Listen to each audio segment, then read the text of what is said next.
San Juan de Beverley. Obispo. 721. Memoria libre. 7 de mayo. El nombre de Whitby rebosa de gracia poética que ilumina los primeros tiempos del monacato inglés. Es el nombre de un monasterio, cuyo esplendor histórico describió el venerable Beda con el cariño que ponía para todas las cosas bretonas. Su grandeza material y el encanto del lugar donde se alzaba, puede todavía verlos el viajero a través de las ruinas imponentes que duermen en el centro de uno de los más bellos paisajes de Inglaterra.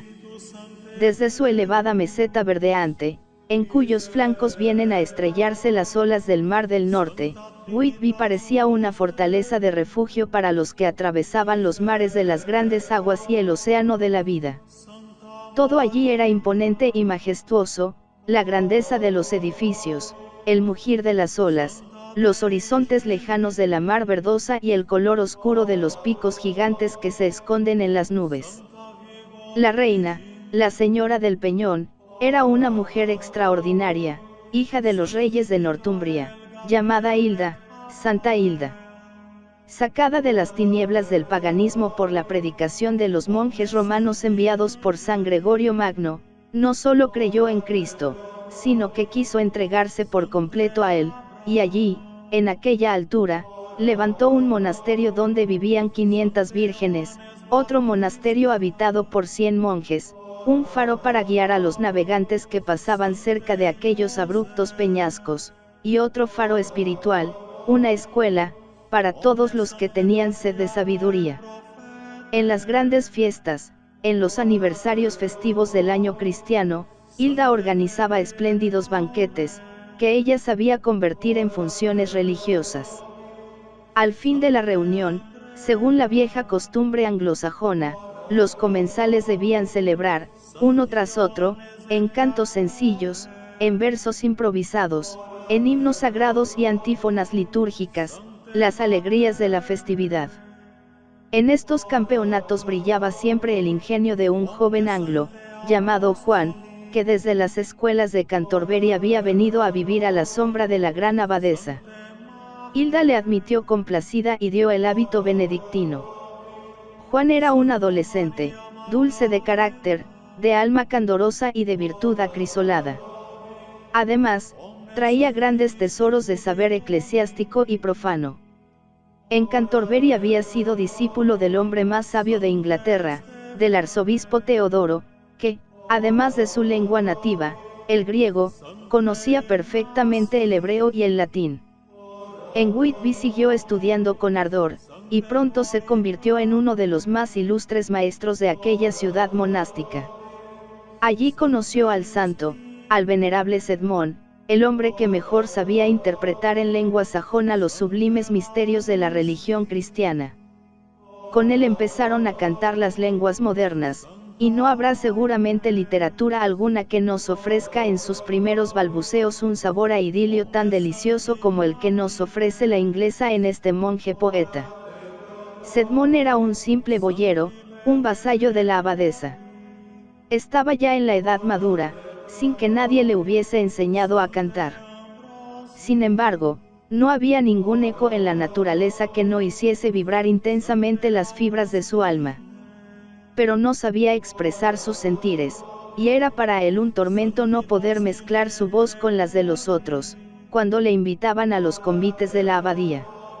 Al llegarle la vez, al tener que recibir el arpa, se levantaba de la mesa y salía entristecido a llorar su vergüenza en un rincón del establo donde tenía sus bueyes.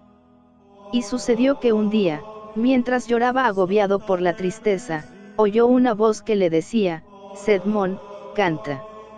Y el boyero respondió: ¿Quién eres tú, que me mandas cantar? ¿Quieres acaso reírte de mí? ¿No ves que por mi rudeza he tenido que dejar la sala del banquete? No importa, canta, replicó la voz.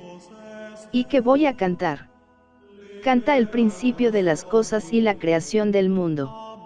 Y de la boca del boyero brotó un torrente impetuoso de poesía, versos sublimes, rimas encantadoras, que hablaban de la gloria y felicidad divina, del poder del Creador, Dios eterno, fuente de toda belleza, Padre del género humano, que dio a los hijos de los hombres la tierra por morada y puso sobre ella el techo radiante y majestuoso de los cielos. Desde entonces cambió la zamarra por la cogulla, y, monje fervoroso, deslumbrado por los fulgores de la otra vida, no quiso utilizar aquel arte sagrado más que para hacer odiar el mal y amar el bien, pintando con viveza los horrores del juicio último, las penas del infierno, los goces del paraíso y la acción de la providencia en el mundo. Aún conservamos fragmentos de aquella poesía fresca y graciosa como una mañana de primavera. Tal es el ambiente en que Juan pasó su juventud sirviendo a Dios, aprendiendo y enseñando las letras divinas y humanas y practicando alegremente los deberes de la vida religiosa. La abadesa le miraba como el mayor prestigio de su fundación, y se acercaba tranquila al sepulcro, pensando que el joven maestro aseguraría su obra. Pero la gloria de Whitby debía ser pasajera. En 680 moría la fundadora. Cedmón había cesado de cantar algún tiempo antes, y casi al mismo tiempo Juan fue arrebatado a la paz del claustro para gobernar sucesivamente las diócesis de Hexham y de York. En adelante se le vio recorriendo los caminos y derramando en los pueblos más humildes bendiciones y consuelos.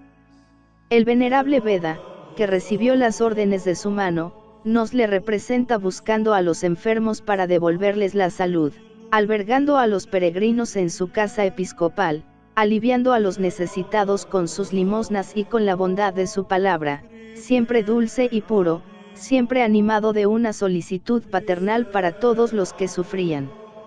Entre los pobres que diariamente le pedían limosna, se presentaba desde hacía años un hombre tullido, mudo y tinoso. Admirado de ver la paciencia con que sufría sus enfermedades, el obispo le cogió un día cariñosamente de la barba y le llevó consigo. Ya en casa, se puso en oración, y volviéndose luego al doliente, empezó a sacarle la lengua, le enseñó a vocalizar y no quiso despedirle hasta que supo hablar y leer. El obispo seguía siendo un maestro abnegado. Sus discípulos le rodeaban constantemente, se agrupaban junto a él en el templo, vivían con él en la casa episcopal y le acompañaban en sus viajes apostólicos. Eran jóvenes clérigos o muchachos seglares, pertenecientes a las principales familias del reino. Él les enseñaba la música, la gramática y la retórica, sin ahogar el gusto de los ejercicios violentos, tan propios de la raza anglosajona. Visitaba una vez el obispo su diócesis en compañía de toda la cohorte estudiantil. Cada uno de aquellos muchachos caminaba en su caballo, escuitando al maestro y escuchando atentamente sus palabras. De pronto se encontraron en una espaciosa llanura cubierta de hierba verde y menuda. ¡Qué hermoso campo para galopar!, exclamó uno de aquellos jóvenes, y sus palabras inflamaron a todos sus camaradas en el deseo de lanzarse a la carrera. Cuadráronse delante del obispo a la manera militar, y a fuerza de insistir lograron esta respuesta: haced lo que queráis, pero que Eribaldo se quede conmigo. Eribaldo, el discípulo predilecto, la esperanza del anciano prelado, se puso triste. También él quería luchar en ligereza con sus compañeros y lucirse guiando el potro bravo y hermoso que 2 días antes le había dado su maestro.